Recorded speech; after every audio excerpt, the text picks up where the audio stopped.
All right, so the first thing that I want to do is sincerely apologize to you about what happened on Thursday, that the thing just came unplugged and the battery died. So, gonna make sure that that thing stays fully charged. The plug-in is very, very sensitive, so it's really easy for it to come undone. So, I apologize, but you got practically the same thing they did, and I'm gonna fill in the blanks for you today. And then we'll keep on going. So first the question is, how are you doing? Doing? How's your first week-ish been? Doing okay? How are you handling the masks? Yep. I don't mind wearing a mask. What I hate is that I cannot read your faces. I hate that. And you can't read my face. I have a face shield. So I may actually wear it in the future so you can actually see all of my face. We're allowed to wear face shields, but only while we're teaching. But I have to stay at least 6 feet away from you all, which nobody sits up here. That shouldn't be a problem. But yeah, it's a hard adjustment for me. It's not hard to teach in a mask. I just don't like that you can't see my whole face. But anyway. All right, so your self-care stuff. I am making my way through it.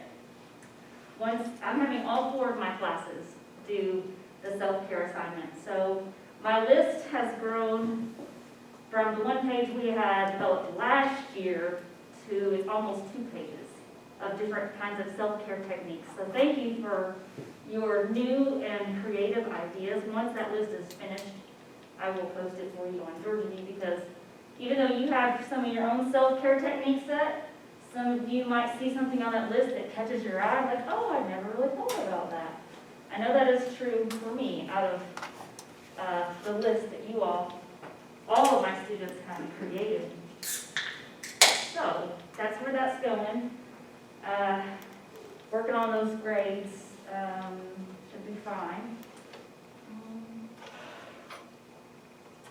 Other than that, let's see, how many announcements? Oh, I think I do. All right. Before we get started, are there any questions from the last video lecture? All right, so I'm going to get my trusty marker and we're going to get started on where we left off and pick up the pieces that you missed out on because of the technology failure. All right, so last class, we were talking about the scientific method, and in the video clip that you watched, you saw the 5 steps, right? Okay? So we're going to list those 5 steps, and then I'm going to go in depth of the pieces that you missed last class. And Thursday class, we'll pay attention to the last few steps, because we didn't even get to the last few steps in last class. So anybody want to remind me what is the first step in the scientific method? Very good.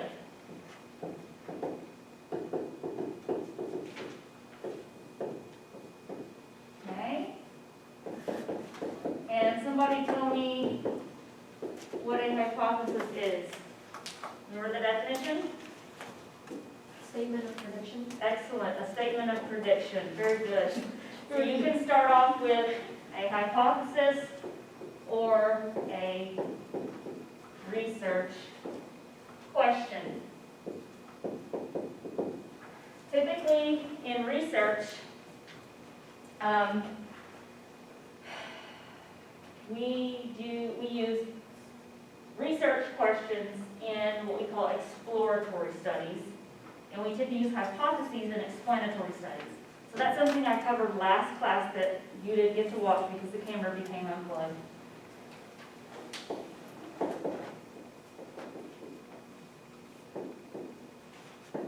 And I'll explain the difference between the two in just a second.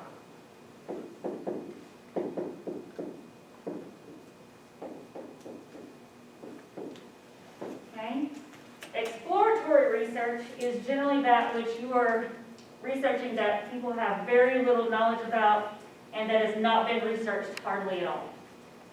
And I'm going to give you a provocative example because a lot of times that's how I keep your attention. So hopefully you can't tell that I'm smiling, but I'm smiling. In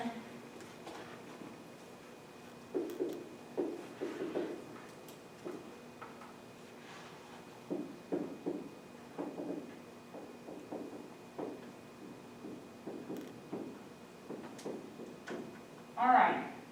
So when you typically we use hypotheses or a hypothesis when we're doing explanatory research, and what that means is you are studying something that's already been studied, but you are studying it more in depth. You are continuing the research in that field, okay? Because you constantly need to test theories, you constantly need to test hypotheses in order to see do the majority of results support or refute your hypotheses.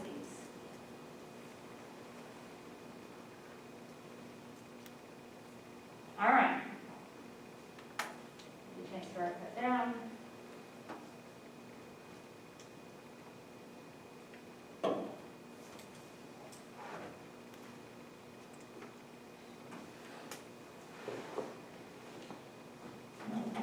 Now, exploratory research. This is where I give you a provocative example. So, when I was in college, many, many moons ago, I had a research methods professor who was really interested in studying a topic that hardly anybody had studied before.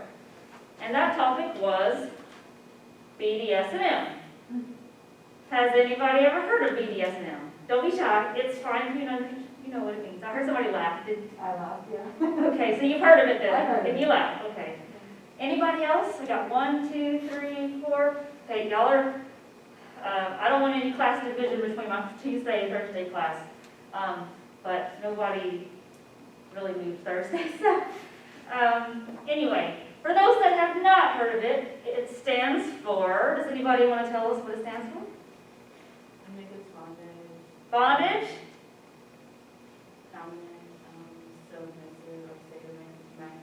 Sadomasochism, Mhm. and, yeah. Yeah, you had it. So bondage, domination, sadism, masochism. It's a sexual lifestyle.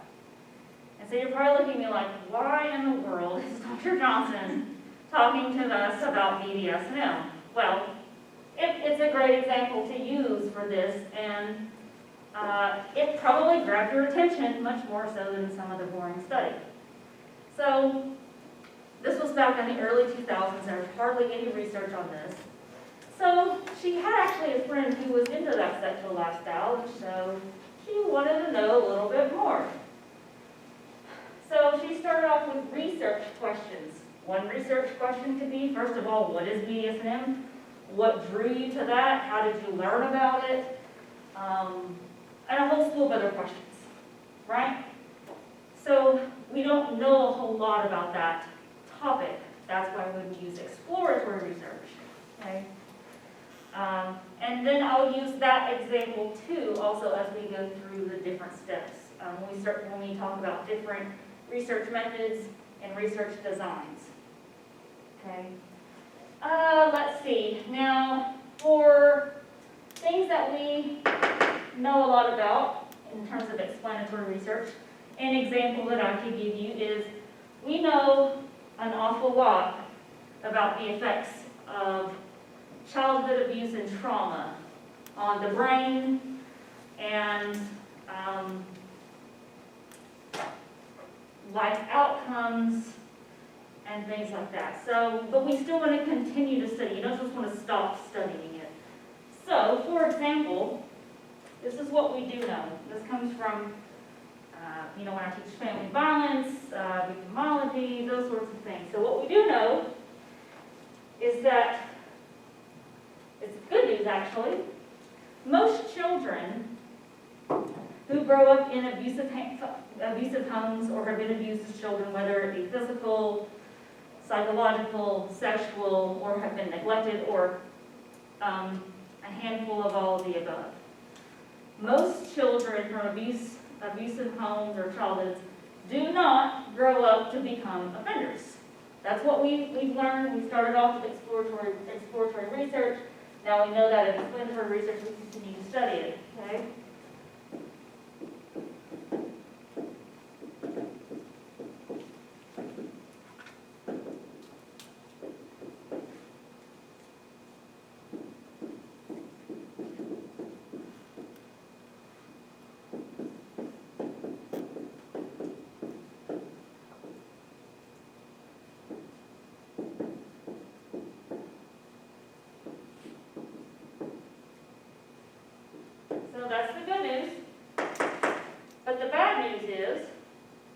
of all of the offenders that exist, what is present in their childhood?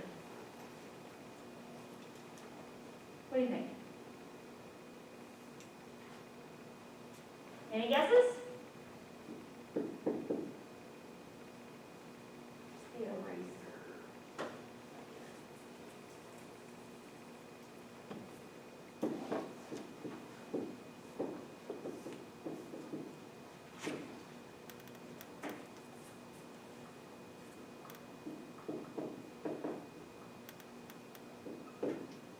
Any guesses of all the criminal offenders that exist? What is present in their childhood? You go look at their past.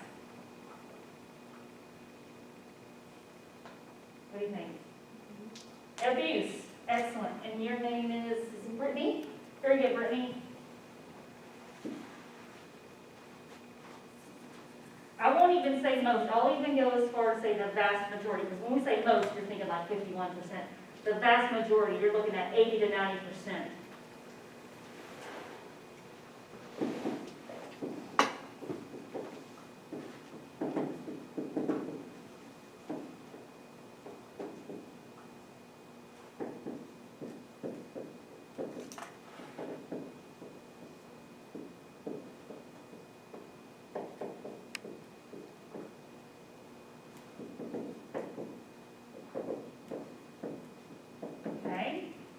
Now, I want to make one thing clear. This is what I made clear to my Thursday class that you didn't get to catch.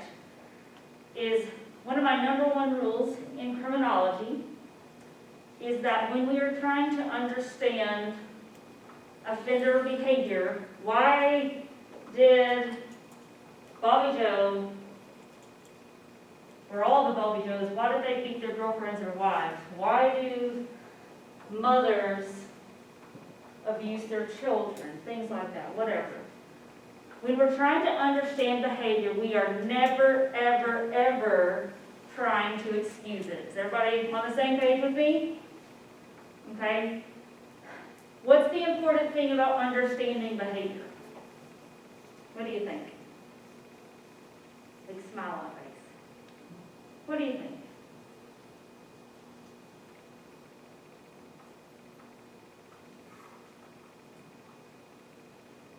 In order to, I won't say that. If we understand behavior and the causes of it, what can we do with that knowledge?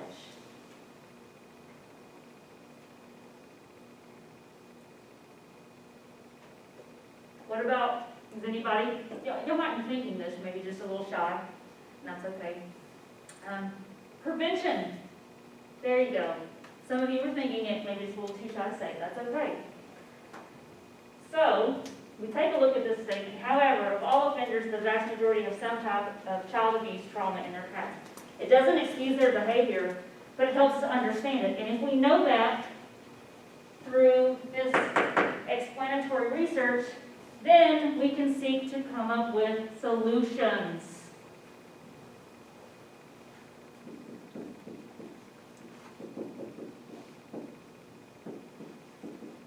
In case you missed it, or if it wasn't in this class, BX is an abbreviation for behavior. I don't remember if that was in this class or not. Just a habit that I have.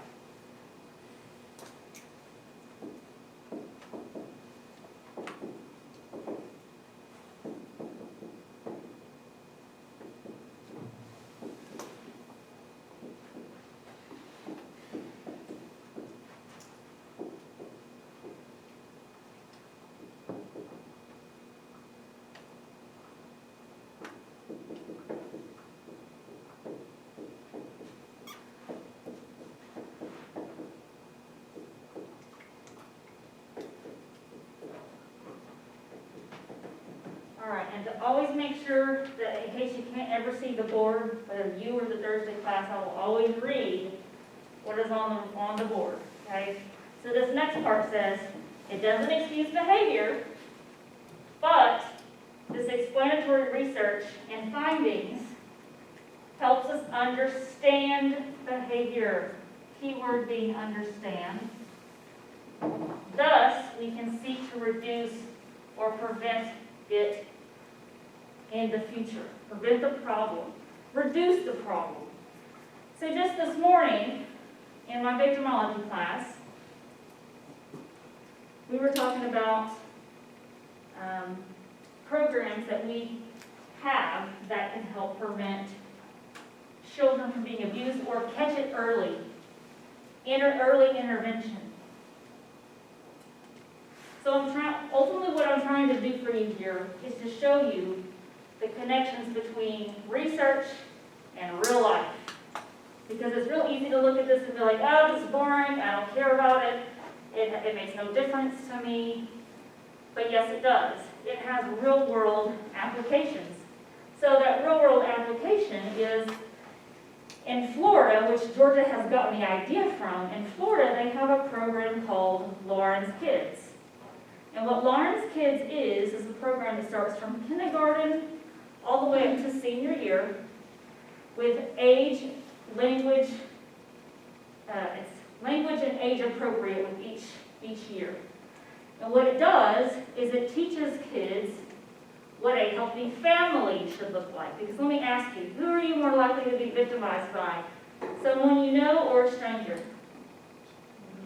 Someone you know. That's something that you don't see on the crime TV shows. It's always like some stranger that pops out of the woods, whatever. Okay? So when you were kids, were you taught about stranger danger, or were you taught about dangers within your family? Yeah, the overwhelming response is stranger danger. Everyone in my class this morning said stranger danger.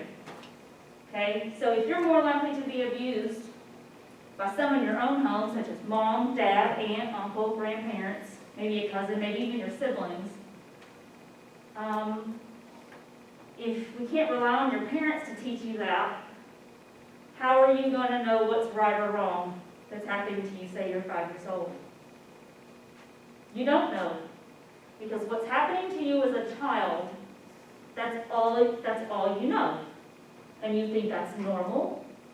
And then it's not until you get older that you maybe start hanging around with other friends, going to their houses, and you start realizing, oh, my family isn't like this. There is a book that my victimology class is reading. It's called Spilled Milk. Difficult, emotional read. When I say difficult, it's difficult emotionally. I read it in like 2 days. But she explains that whole thing. She was sexually abused by her father from the time she was a toddler all the way till the age 16 or 17. And she describes the whole process, criminal justice process, whatever, what have you. And one of the things that she does now is she's a victim advocate, she speaks out, educates other people. And one of the biggest things that she talks about is education of children, because she didn't know when she was little that what was happening to her was wrong. She thought that happened in all families. Okay? I know that's hard to believe, but a story that I just told this morning. So I want you to brace yourself because I don't know your past. I don't know what you've been through. The last thing that I want to do is re-victimize or re-traumatize anybody. This is true of my third day group too. So brace yourself. This is a true story. This happened in Whitfield County. This story comes from Brenda Hoffmeyer. Brenda is the director for the Victim Witness Assistance Program here in the Conasauga Judicial Circuit. So there was a 5-year-old little girl that when she would go to school, the teacher would notice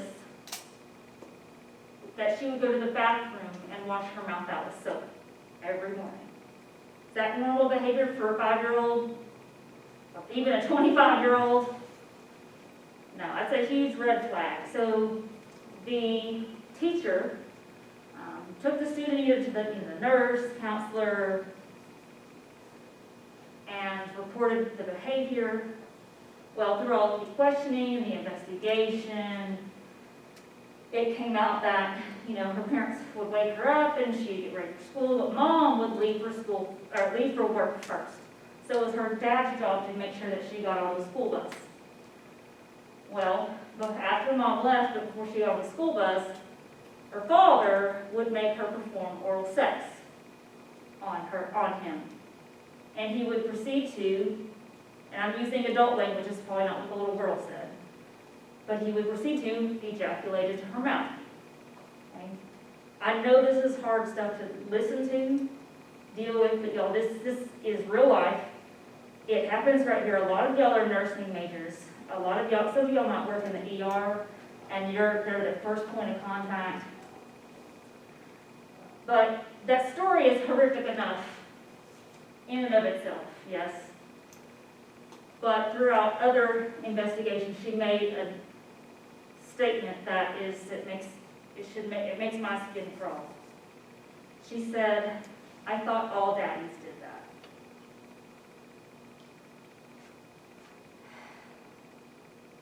That is so hard to digest. We like to think that that doesn't happen here, it happens in other cities, So, Lauren's kids, this program, teaches kids what healthy families should look like, what good touch, bad touch is, teaching kids to use the appropriate language for their body parts. So, here we can have maybe a comical reprieve. How many of you were taught to use silly names for your private parts? We're all adults. Raise your hand. Silly terms? Anybody? Do you mind sharing? You don't have to.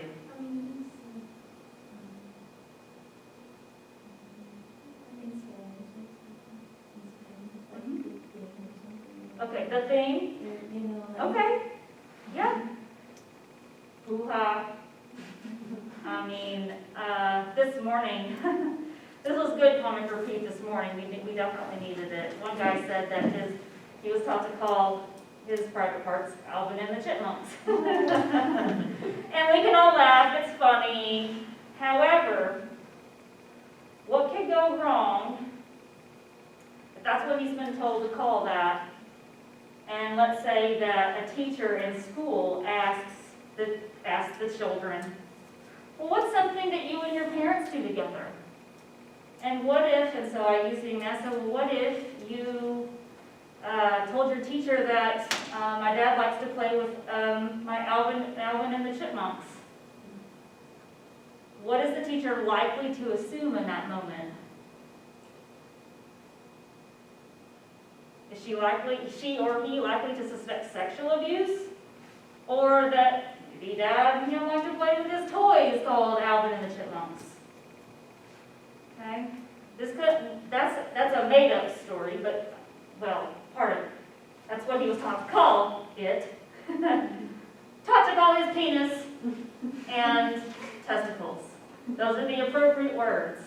And they're not bad words, y'all. I don't know why we're taught that penis and vagina are bad words. They're not. They're anatomically correct, and there is no confusion about that between a child and an adult if some sort of conversation like that came up. And I'm going to read you the exact story. In fact, I put it on PowerPoint after class today. So there is a training. You can actually do this too. It's called Darkness to Light. And it is a child sexual abuse training seminar. It's a couple of hours long. But the story that I'm going to pull up for you is a real life story.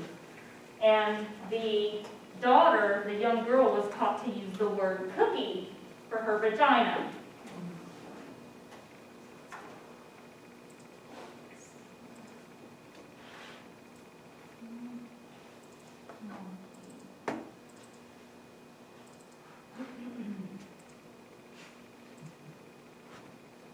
Okay? So, I know the camera might be difficult to see on camera, so I'm going to read it out loud. One day a little girl told her teacher that my uncle licked my cookie. The teacher thought nothing of it and said, next time ask for another cookie. Months go by, and the mother of the child was talking to the teacher about a rash on the child's cookie. And that's when the teacher realized what the child was trying to say. So here's the problem. If you do not teach your children the proper names for their parts, private parts, people can miss important signs of sexual abuse. Penis and vagina are not bad words. They're always age appropriate. Does that make more sense when you see stories like this? I know it can be uncomfortable, all right? I get it.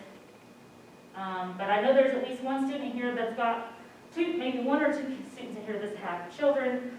Y'all are going to be dealing with children, a lot of you in your nursing fields, those of you who are maybe going to become doctors. So anyway, that's what Lawrence Kids is all about. And then as children grow up, get a little older, so like later elementary school age, to junior high, to high school, teaching kids what healthy, intimate relationships look like.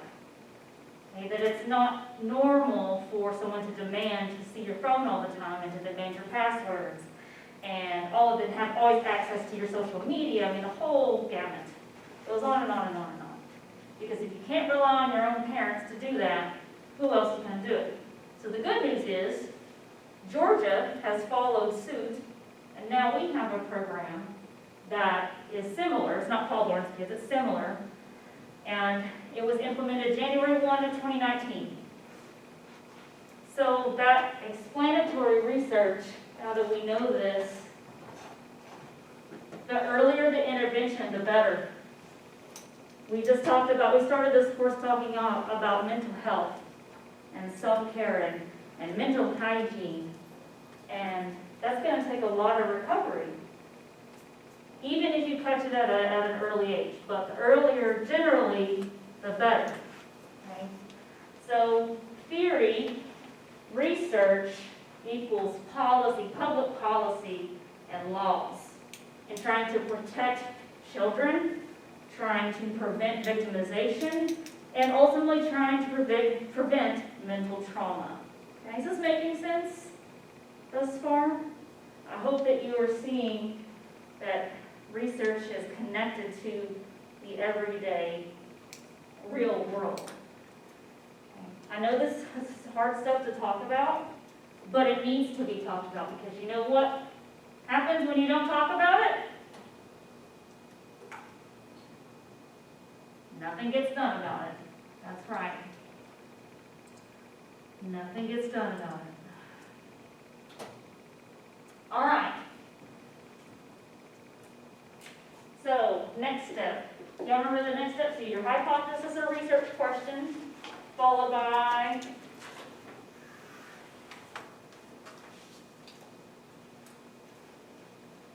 anybody? You remember step 2? Choose research design. Excellent. And your name is? Kenya. Kenya. Thank you. Very good.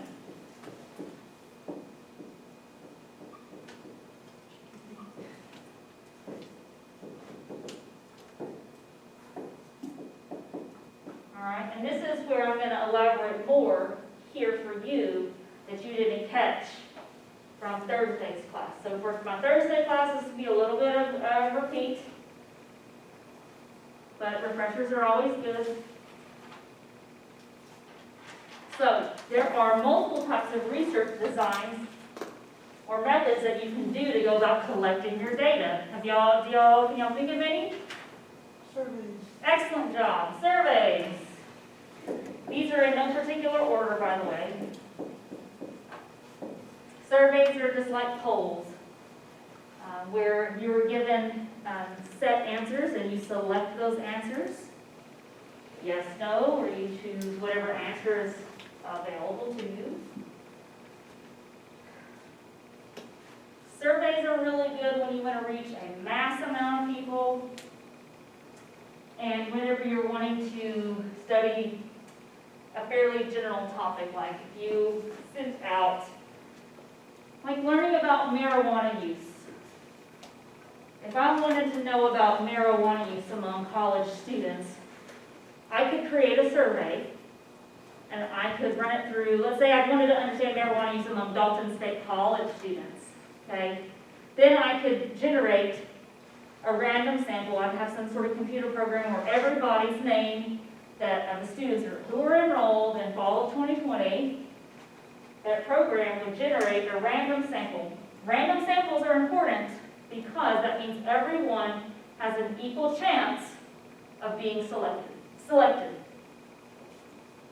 I'm going to do a little side note down here. Sampling methods.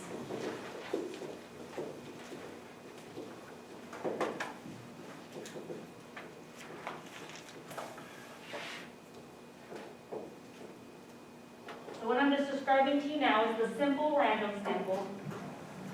And just FYI, as I announced in my Thursday section, that I don't have PowerPoint separate from for chapter 2. I build it in right here. Okay, we can usually get through it in a day. So a simple random sample means that everyone has an equal chance of being selected, which makes it less biased.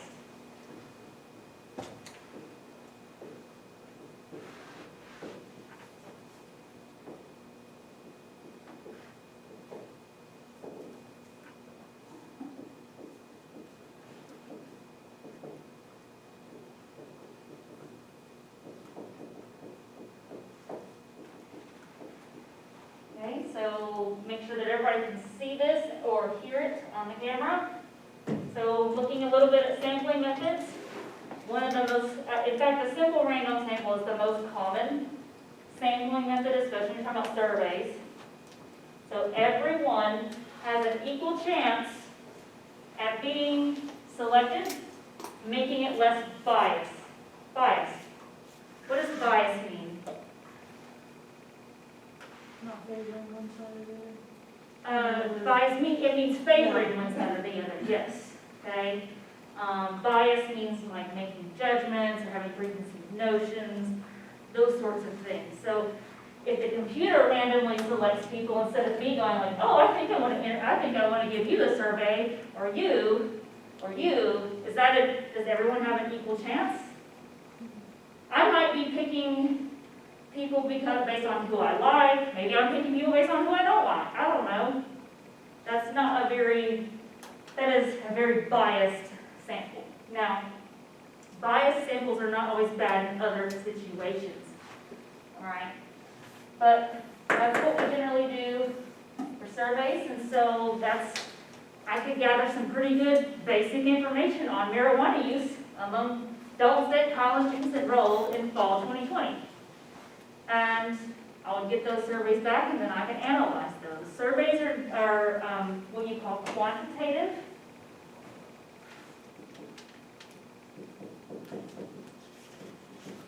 The key is paying attention to the N, quantitative. Think about quantity, numbers.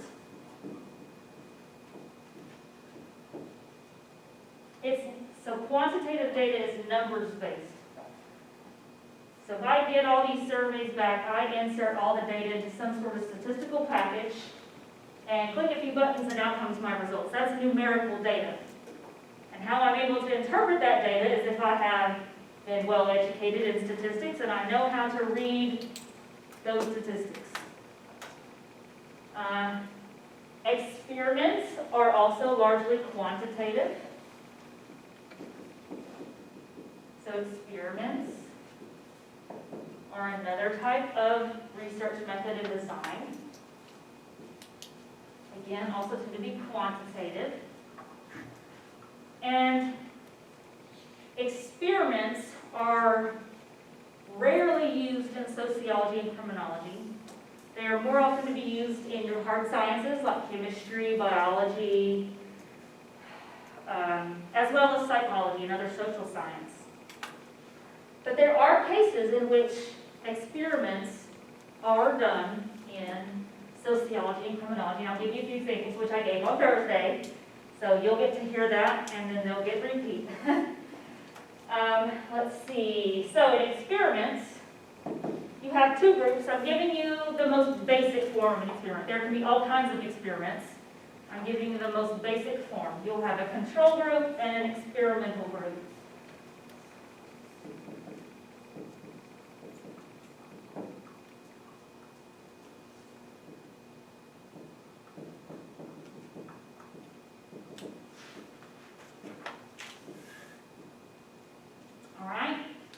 So the experimental group is the one who gets the treatment. And the control group is the one who does not get the treatment. Generally in experiments, again, there's multiple sampling methods, but simple random sample. That's how, has anybody ever learned about the Stanford prison experiment? You have, they use a simple random sampling method. Once they had their volunteers, then they were randomly selected to be who's going to be the prison guard and who was going to be the inmate. Okay. Now, how do we apply this to sociology, criminology? All right, let's see here. Okay. I gave two examples last Thursday. One was on drug accountability court, and one was on domestic violence accountability court. So, I teach criminology in the spring. And have you all ever heard of drug accountability court? Anybody? All right, so it's where your low-level, first-time drug offenders get the opportunity of diversion or suspended sentence, which means they get probation instead of going to prison. They have all these criteria that they must meet, one of which is going to drug treatment and then going to court so that the judge can hold them accountable to make sure that they are going to set treatment and what they're learning. So in criminology, Judge Wilbanks comes and talks, Judge Wilbanks and a drug treatment provider who is one of our former students, graduates, a graduate of the social work program. So jobs are available. That's always important. They come and guest speak, and then we go sit in on drug court. Drug court is open to the public. All court is open to the public. It's every Thursday at 10:30 a.m.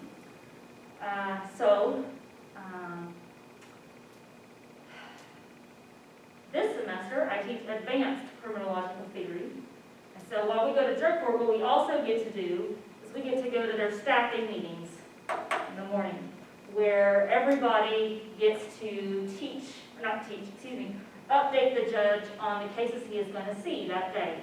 So you've got a probation officer who works for Department of Community Supervision, or DCS, also who is a graduate of our criminal justice program. Yay! The drug treatment providers are there. You've got a public defender, you've got a prosecutor, you've got the drug court coordinator. You've got a whole bunch of people there to inform them. It's really interesting. You hear the ins and outs, the nitty-gritty. And if you had to guess, what do you think is the most common pathway to drug addiction? What do you think? What would you guess?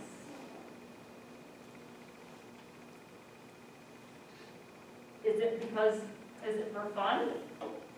Is it out of peer pressure? Or is it out of some type of trauma that you're trying to numb the pain? All three are correct, but the most common is going to be trauma. Okay, peer pressure is definitely part of it, right? How many did y'all do DARE or CHAMPS? Anything? Y'all know what I'm talking about? The drug, just say no. Y'all didn't have any of that? It's good, it's because it doesn't work. You did? We did maze. You did what? Maze. Maze? T-maze. Oh, I love T-maze. I used to volunteer all there all the time. I love it. Very, very, very good stuff. You might not think so as 10th graders, but it's important. Okay? But we talked about drugs. We talked about DARE and CHAMPS on Thursday. And I think a good number of people had it.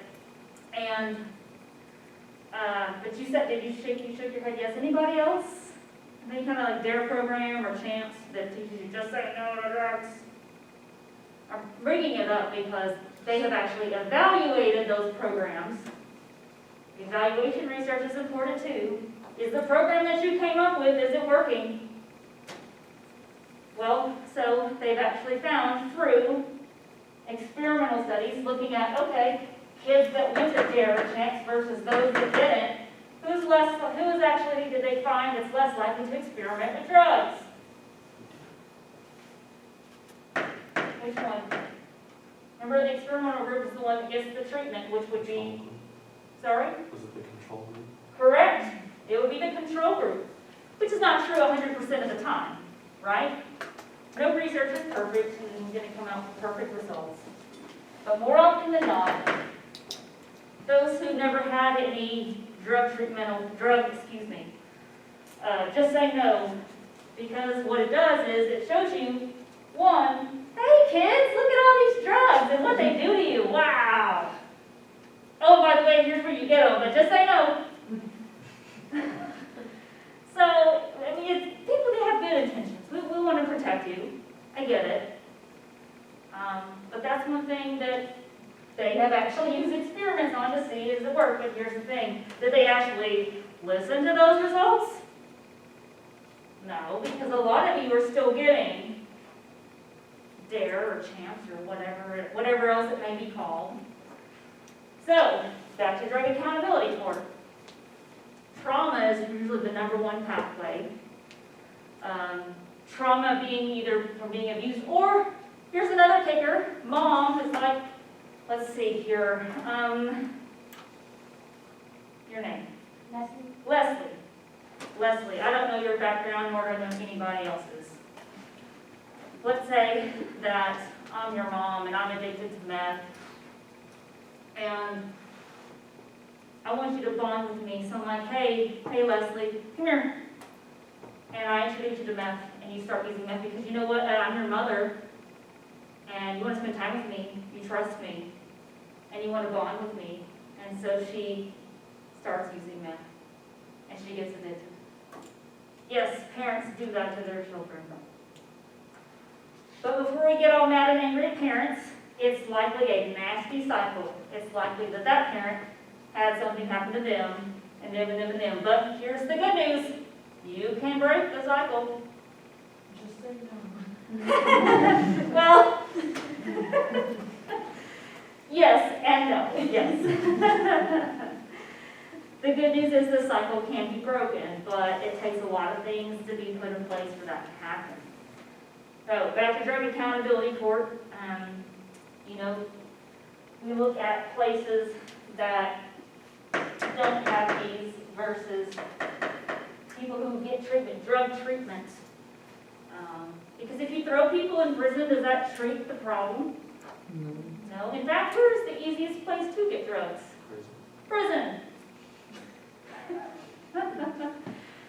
The more you know, right?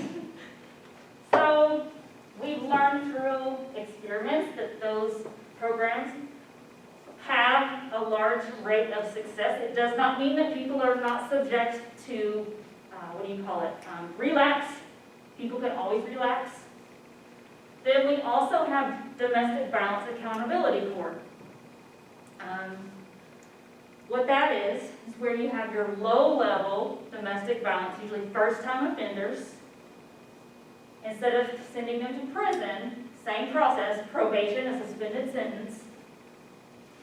Whole long list of things, including going to treatment, which in this state, they're called Family Violence Intervention and Prevention Programs, FVIP, which holds offenders accountable and the whole goal is to get them to quit blaming the other person for them being violent. It's a long, long process. Other states have similar programs, the length of which depends, but we use this. We look at groups who have some sort of treatment versus other places in other states who do not receive treatment. And we find that those that have had some sort of treatment, accountability, have lower recidivism rates. Recidivism means reoffending, so lower reoffending rates. Okay? Now there's limitations to that, but hopefully, through talking about some of those things, you understand how experiments work, at least in criminology and sociology. Okay? Are y'all following me? Is it making sense? Questions? Any questions? Questions? All right. Find my trusty eraser.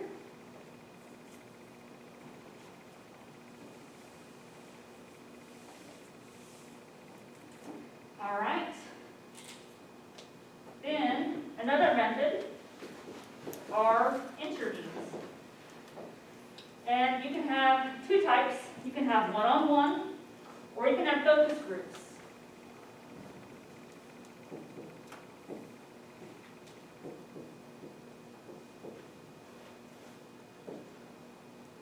Okay. Interviews are used when you want to gather in-depth information on things that would be hard to get information from using a survey. So, if I were to send out a random sample survey about BDS&M, you think I'm going to get a lot of data? No, not at all. I probably barely get anything. So, if I truly want to understand BDS&M, I would likely choose the interview where, I have a set of questions that I go off from, and depending on what you, Isabel, say, then I may have a follow-up question. Okay, and that sort of brings up all this quality, in-depth, rich data. So interviews are what you call qualitative.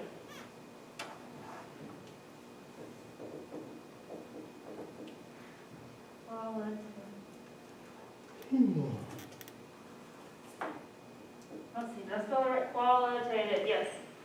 He is focusing on the L, quality.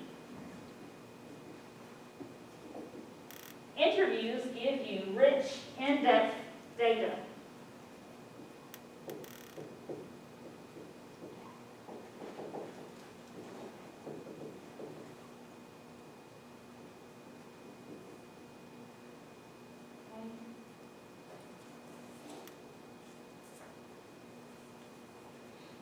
So you're getting quality. So,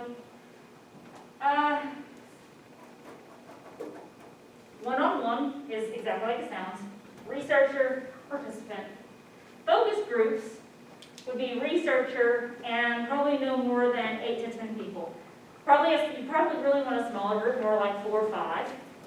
Because you think about a group, and if you want everybody to have a turn to answer every question you have, 10 people is a lot.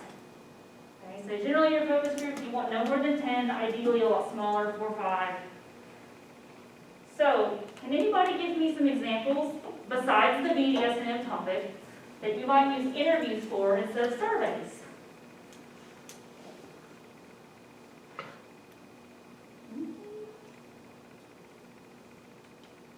We talked about some pretty sensitive information today, yeah? So what about if I wanted to understand your experiences as being abused as a child? Probably going to get more in-depth information if I interview you as opposed to sending out a survey, right? Now, either one is fine, one-on-one or focus groups.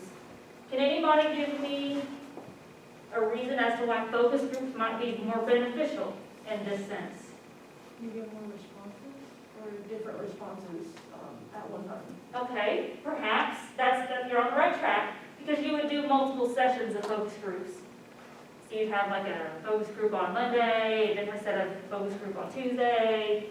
So yep, you're on the right track. You get different responses, different answers, but you don't know me, the researcher. How might you perceive me?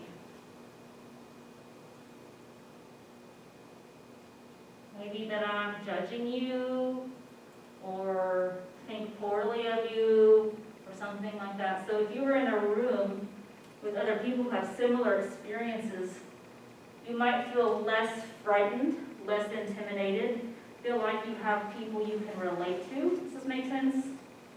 Okay. You really, any kind of sensitive topic. I know the same professor that I had that studied BDS&M, she studied a whole wide range of things. So another project, I actually worked with her on this one, was looking at issues of poverty among HIV positive people and how they gain access to their medication. So if you're poor, how do you get to the pharmacy or wherever you need to go to get your medication? How do you do that? The study get much more in depth than that, but that's the basic idea. So you're talking about a very stigmatized topic, HIV, AIDS. Even though we understand it very well, much more so than we did in the 80s, it's still stigmatized. So do you think the one-on-one or focus group is going to be better in terms of getting rich and depth data? One-on-one or focus group? You can, so whoever said either one, you can use both. The one that's probably going to get you better information is focus groups, because you've got a group of people in a room who have the same stigmatized status, so they'll feel like, oh, I have something in common with the people in the room, and they might feel less judged by the researcher. Now, we go through a lot of training in terms of how to conduct research or conduct interviews. In terms of you dress for the occasion. So when I worked on another project with her, with the homeless population. Do you think I'm going to go interview homeless people dressed like this? No. Why would I not do that? Because they'll judge. Yeah, they probably feel like she's looking down on me, she's judging me. So you know what? We wore very casual jeans, t-shirt, tennis shoes, sweatshirts, whatever. So you dress for the part. So even when we did focus groups for the HIV population, people who had HIV or AIDS status, language matters. Saying people with HIV or AIDS is better than saying HIV people. Does anybody tell me the difference why the distinction is important? Because the disease can define them. Ding, ding, ding, the disease or anything else does not define you. So people with HIV, people with AIDS, not HIV people. It does not define you. And same thing for other population people. You don't say gay people or LGBTQ. You say people who have a sexual orientation of, insert your blank. All right, moving on. I talked a little bit about on Thursday that you didn't catch about the project that I work on, the JFIS project, the Justice for Incarcerated Survivors. It's in my introduction. I don't know if you read it or not. But that's one thing we do. We do interviews, and we do one-on-one, interviewing women on their, they're in prison for either killing in self-defense in the court did not recognize the evidence, or it was not admissible, or the person was too fearful that a jury would still convict them, or they are in prison because they were coerced or forced into committing crime. So I've interviewed a number of women over the last 3 years. But one story that I can tell you about, you have a woman, she is in a violent relationship with her husband, and domestic violence is a very complex issue, which I'm not going to get into right now, but some of the questions you would ask, instead of saying, well, why doesn't she just leave? That's a victim blaming question. You would ask, what barriers prevent her or him from leaving? Right? There's a whole long list. We'll talk about it another day. But her husband lost his job, and instead of trying to find a new job, he got the bright idea that we're going to rob a bank. Now, he's not going to rob the bank. Who is?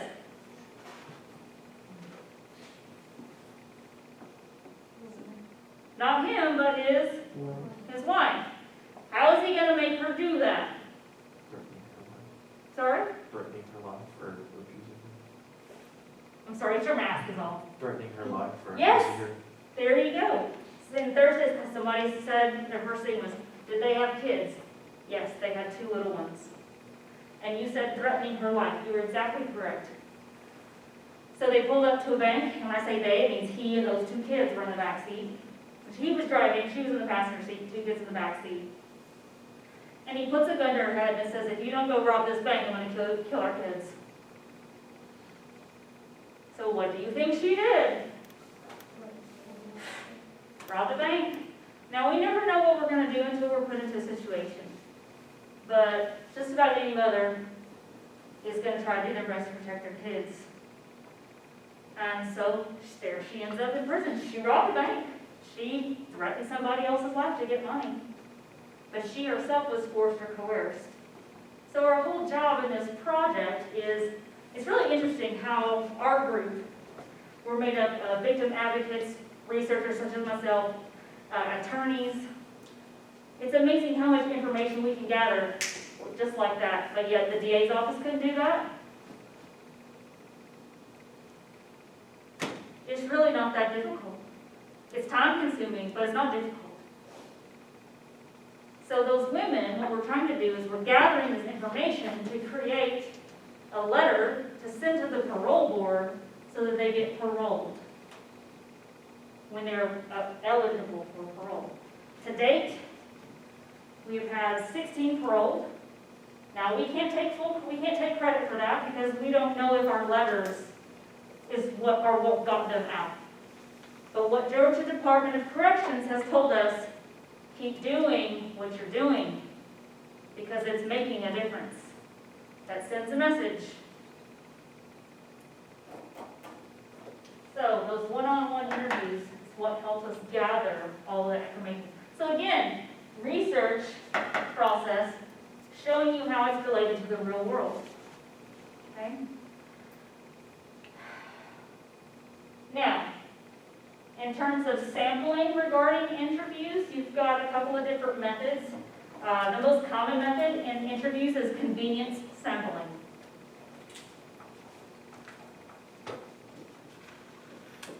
And it means exactly how it sounds. Convenience. Spell it right?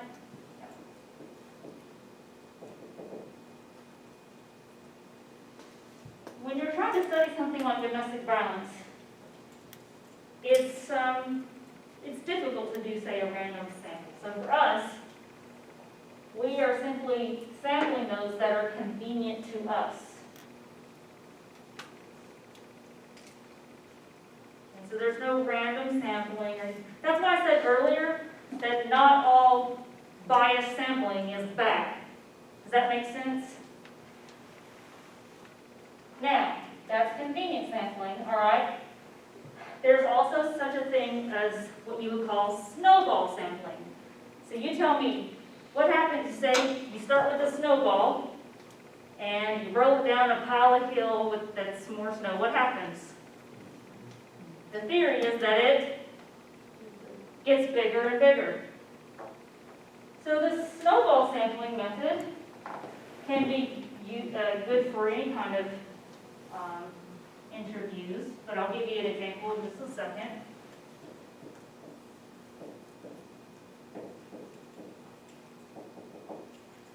All right, snowball sampling. So let's go back to BDSM. Your lovely topic for today. It's a reprieve from child abuse, right? Hopefully.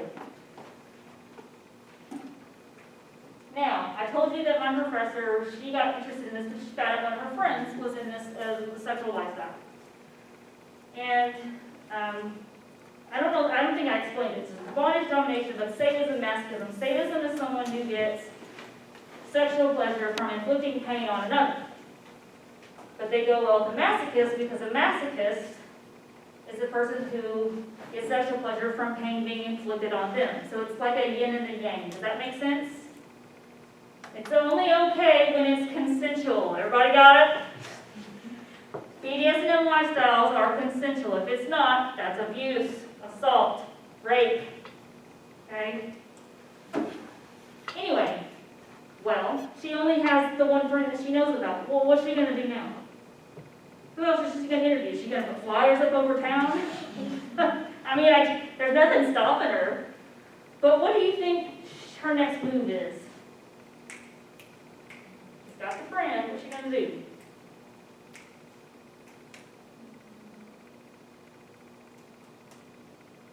Do you think that friend knows other people? Is that what you're thinking? Yeah. Y'all, I want you to feel comfortable. I want you to, if you have an answer, I don't care if it's wrong from left ways to right ways. It's your effort that counts. Like I remember sitting in your shoes. I never spoke a word. I know that's hard to believe now. You can't shut up. So I get it. And I understand what it feels, it's kind of, oh, what if I get it wrong? I know that, but we're all here to learn, and I am not here to judge you. Okay? Anyway, point being is you had it in the back of your mind, and I think some of you did too. She went to her friend and said, hey, Jean, do you have any friends that you could introduce me to so that I could interview them about BDSM? And Jean's like, well, sure, Dr. So-and-so, or I'll give her the name, we'll call her, Sally. Sure, Sally. I know some people over here. I know Isabel, and I know Braxton. and they, her friend Jean acts as a gatekeeper. A gatekeeper is someone who gives you access to something. So in research, Jean is the gatekeeper to other people in the BDSM lifestyle. Okay? So then Isabel's like, oh yes, I know, let's see,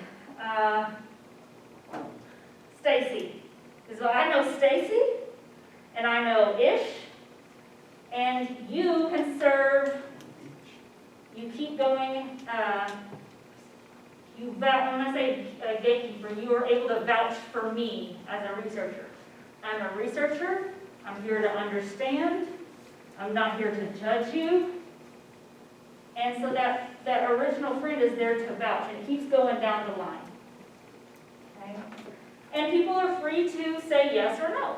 And she did meet some of the friends of friends said no, many of the friends of friends said yes. And the snowball just keeps going and going and going. Does that make sense? Okay. So that's a convenient snowball sampling. It's a combination of both, so to speak. You might do the same sort of thing if you wanted to understand gangs. It is a very difficult group to infiltrate. Very difficult. Very dangerous as well. Same thing if you're talking about things like drug trafficking. Also very difficult to infiltrate. So those gatekeepers are very important. So you can use snowball sampling in all kinds of topics. Okay? All right. Let's see here.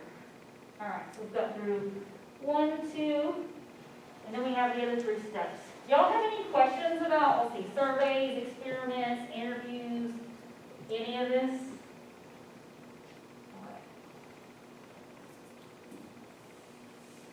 So we've got steps 1 through 2, and then I'll do steps 3 through 5.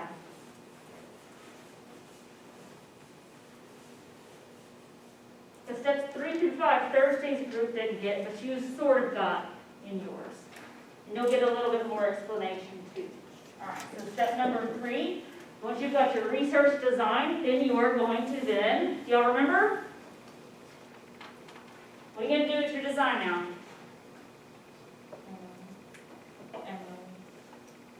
You're skipping 1 step. Like that. There you go. Collect the data and then analyze. Was that you that said that? Ish. So, I'm sorry. The hearing is all off. Past. I'm sorry. Okay. But you got it. So step number 3 is you're going to collect your data. Just FYI, surveys are the easiest, fastest, and cheapest research method, aside from using secondary analysis, which means you use pre-existing data sets. That's what I used for my dissertation, so I could get the hell out of graduate school and move on with my life. So secondary analysis is actually very common. So your surveys and your secondary analysis are the most common. They're the easiest, cheapest, like free data sets, free. Mine was free. It was great. So, and then ish is when you said analyze data, yes? No?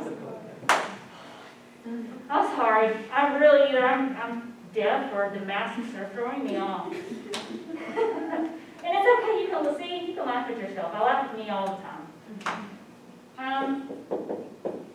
So that was Abigail that said that, right? You're going to analyze your data. So if you're using quantitative data, that's when you've got your statistical package. There's all kinds, but I tend to use SPSS, which is the statistical package for the social sciences.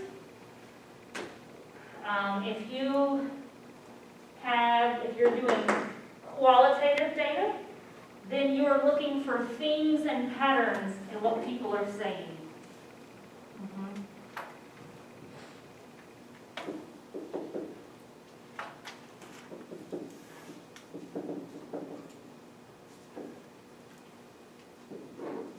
And then the final step is that you're going to come to your empirical generalizations, or also known as conclusions. Okay? So you might be asking, well, what does empirical mean? Empirical means that you are coming to your conclusions based on your observations, your senses.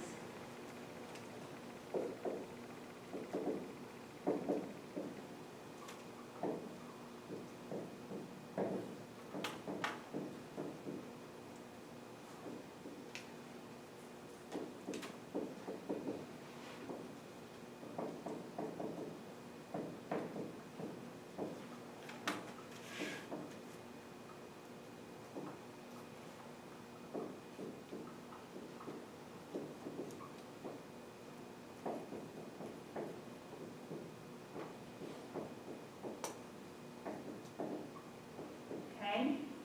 So empirical, what empirical means is you are coming to your conclusions based on systematic steps and procedures, which in other words is the scientific method. And you're using your observations, not on assumptions. So I'll give you a real life, silly example of what I'm talking about.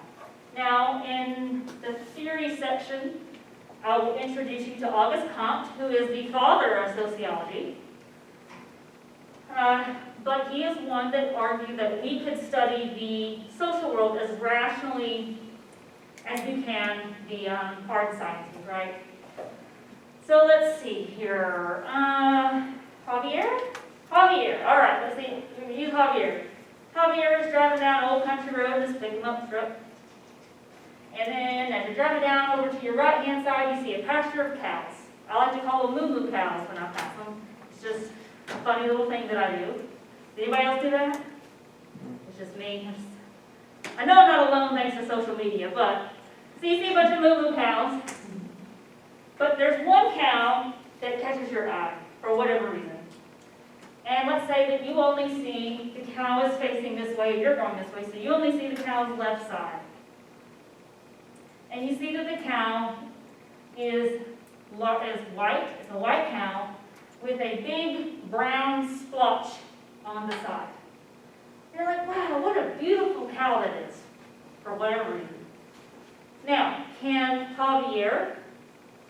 he assume that the cow looks the exact same on the other side? Yes or no? Correct. For those of you that are saying no, you are correct. Because you cannot be making assumptions. Have you all ever heard the funny saying, assumptions make an ass out of you and me? Okay? What would you have to do to see what is actually on the other side of the cow? What's that? Look at it. Exactly. Look at it. We're going to park the car. I'm going to get out. Javier's going to get out and go look. And lo and behold, on the other side, there is no brown splotch on the other side. It's all white on that side. You know how you came to that conclusion? You didn't assume. You got off your butt and you observed. So in interpreting, we're using our senses, our 5 senses, our sight, hearing, maybe in some studies, smell. We've got taste, when you did some sort of taste study. And then what's our other? Touch. Touch. Okay, we're using our senses. So there you go. The last part about this is, what do we mean by generalizations? Now I know in the video you learned a little bit about stereotypes, but I'm going to go further into that. Not stereotypes, but a little further into explaining what generalizations mean. So I used the example earlier of wanting to understand marijuana use among Dalton State College students and enrolled in fall 2020.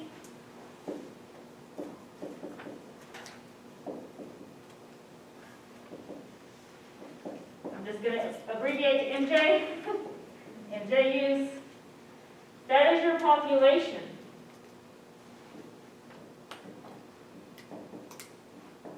Okay? Now, is it possible, or I shouldn't even say possible, is it feasible to survey every single student enrolled? No. It is possible, but it's not feasible. It will take a lot more time. So what would you do? You're not going to survey the entire population. You're going to take a sample. So when we're talking about sampling methods, we would take a sample of Dalton State College students enrolled in fall of 2020.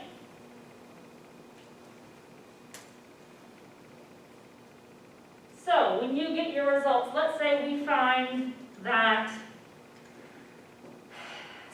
78% of you have experimented with marijuana at least once. Can we generalize that information to all college students? Braxton, you are correct. He's saying no. You cannot. Who is the only population in which you can generalize those results back to? Exactly. Your sample. Your population.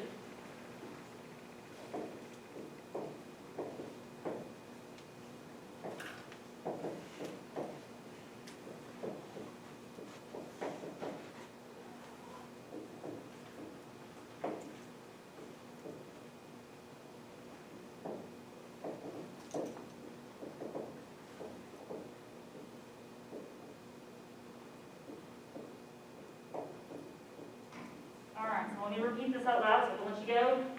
You can only generalize your results from the population in which you drew your sample. And the reason that is because might students at UGA be different than Dalton State students? Might students in California or New York be different than you? Yeah. Might people who are not in college be different than you? Yes. There you go. So that's what we're getting into today. And I will see my third graders Thursday, and I'll see you next week. If you have any questions, let me know. I'm up here. And I hope you have a great week.